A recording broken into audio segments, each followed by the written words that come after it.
Pompée et César sont morts, mais les partis patriciens et plébéiens continuent d'exister et bien sûr de s'affronter. À l'époque de la mort de César, le Sénat est dominé par Cicéron. Cicéron qui veut sauver la République, et donc il commence par faire abolir la dictature qui est trop dangereuse, et il s'abstient aussi de poursuivre les assassins de César. Toutefois, aux funérailles de César, Marc-Antoine fait l'éloge des bienfaits de César pour la plèbe. Et il se pose, par la même occasion, comme son successeur. Si bien que Cicéron convainc ses amis du Sénat de faire lever par le Sénat une armée pour contrer Marc-Antoine, et cette armée, paradoxalement, va être confiée à Octave, paradoxalement car Octave est un petit-neveu de César. Mais au contraire de César, il fait toujours celui qui ne réclame rien, qui est au service de la patrie, de la République. « Oh, vous m'avez choisi, c'est gentil, mais moi, je ne veux rien pour moi. » Comme c'est habile. Le Sénat soutient donc Octave, et Marc-Antoine, de son côté, lève aussi une armée. Ces armées vont s'affronter dans le nord de l'Italie, mais c'est Octave qui en sortira vainqueur, en 43 avant Jésus-Christ. Mais après cette victoire, il dit finalement « c'est moi le successeur de César ». Et Octave se retourne contre le parti patricien et contre Brutus. Et il réclame d'être nommé consul. Alors le Sénat refuse, il dit c'est quand même un peu gros de changer de camp comme ça. Qu'à cela ne tienne, Octave se proclame lui-même consul. Et il n'y a plus d'armée pour s'opposer à lui, puisque l'armée du Sénat, c'est lui qui la commande.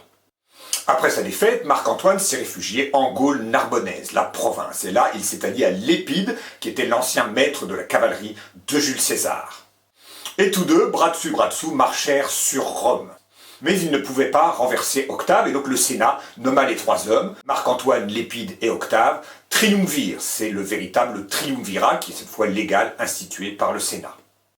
Mais en fait, ces trois hommes sont tous les trois partisans de César, et donc ils s'unirent contre Brutus, contre le parti patricien, et Brutus fut battu à Philippe en Macédoine en 42 avant Jésus-Christ toujours.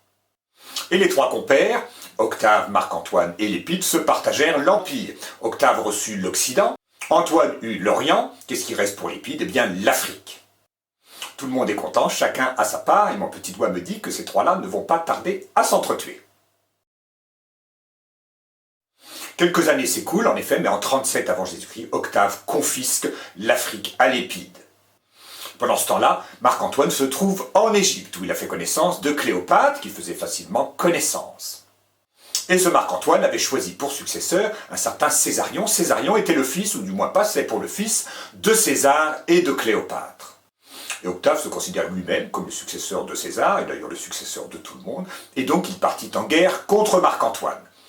Et il livra contre lui la bataille navale d'Actium, en 31 avant Jésus-Christ, qu'il remporta, à la suite de quoi d'ailleurs Marc-Antoine se donna la mort, et Cléopâtre aussi se donna la mort en se faisant piquer par un aspic. Tout cela est magnifique, poétique, romantique, et a donné l'occasion de peindre d'innombrables tableaux au cours des siècles.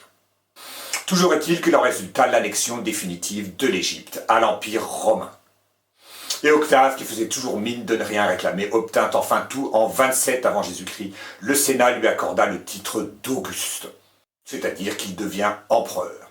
C'est la fin de la République de Rome, mais attention, ça n'est pas la fin du Sénat, qui va continuer d'exister sous ce qu'on appelle l'Empire.